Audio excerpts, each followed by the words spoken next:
And in Russia, the daily COVID-19 death toll has surged to another record high, topping 1,000 for the first time. COVID-19 deaths have repeatedly hit new records over the past several weeks as infection rates continue to soar.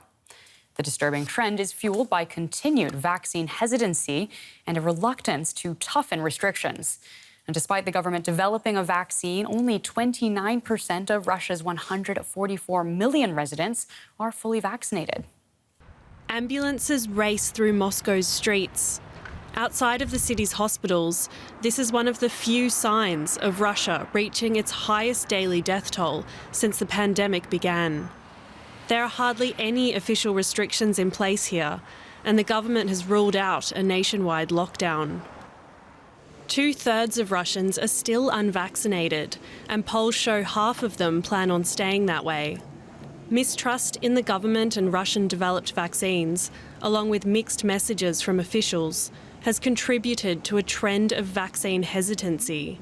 And many Russians have found ways around any restrictions for the unvaccinated. It's no big secret. There are a lot of fake vaccination certificates. People can buy them. They don't trust the vaccine, and so they don't get vaccinated. So there's no protection. This is propagating the virus. The Kremlin has called the vaccination rate unacceptably low. Authorities blame the public's behaviour for rising infection rates, but say the nation's healthcare system is coping. Packed intensive care units tell a different story. Retired doctors have been asked to come back. Many healthcare workers are frustrated at government inaction. There must be a more adequate campaign to get people vaccinated, more advocacy. Some regions are imposing their own restrictions, but without a countrywide plan and with vaccination rates stagnating, Russia is heading into a long and deadly hard winter. And our reporter, Stacey Bivens, joins me for more on that story. Stacey, these growing numbers of infections and deaths don't seem to be convincing the vaccine hesitant to actually get the jab. What's behind that? Well, for some, it's simply a matter of trust. They don't trust the government, and that distrust has spread into how they feel about this coronavirus vaccine. What is in it is what they ask, and why is the government so intent on getting us to take it? And so because the government is intent on people to taking it, they're worried. And there's also a matter of mixed messaging. We just heard the doctor say how important it is to be vaccinated. And the health ministry is saying that they're near a critical situation. But also the Kremlin is saying that things are pretty much okay and that there are still beds available and that hospitals can accommodate people. So when you have these two different messages from the federal government and you have people that are hesitant and they have questions, it just doesn't make the decision for them to take the vaccine any easier. Now, with that kind of distrust of the government, I mean, what have we seen the Kremlin doing to try to reach out to these vaccine skeptics despite that? Well, the Kremlin has said it's done a lot. It has warned how dangerous the coronavirus is. It has had a campaign. It has developed several vaccines to fight the virus.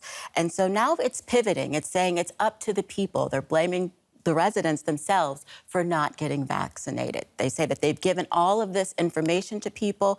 They've made things easy for them when it comes to getting the vaccine. It's free like it is in most places. So they're saying, we've done the work, now it's time for you to do the work. But there's also an interesting thing that the government has done. We have a video. There's state-run news agency that went to the annexed region of Crimea, and they did a news report where they're showing people like this man here, and there was another one saying that they regret not getting the vaccine, that them getting sick was their fault. It wasn't the fault of the government.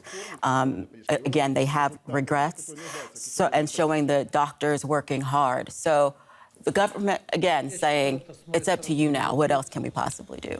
Right, but given that there is currently this spike, this surge to a record high in deaths from COVID-19, I mean, when this has happened in many other countries, governments have put in place lockdowns. Yes. Is there more to the Kremlin's plan on how to get this under control? The Kremlin is not interested in a lockdown. They've already said no, they're not doing a nationwide lockdown. As a matter of fact, while a lot of governments or countries have centralized the fight of the coronavirus, the Kremlin is giving onus to the regions and saying, this is your problem.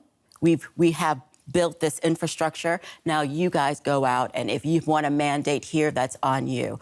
Part of the reason for this is that the lockdown, of course, there was an economic problem which most of the world faced because of that, and so because of the lockdowns, and so they don't want to do that again. And it also tarnished President Putin's popularity a bit. So there is no lockdown in sight, at least centrally. All right, our reporter Stacey Bivens, thank you so much for joining me in the studio with that update.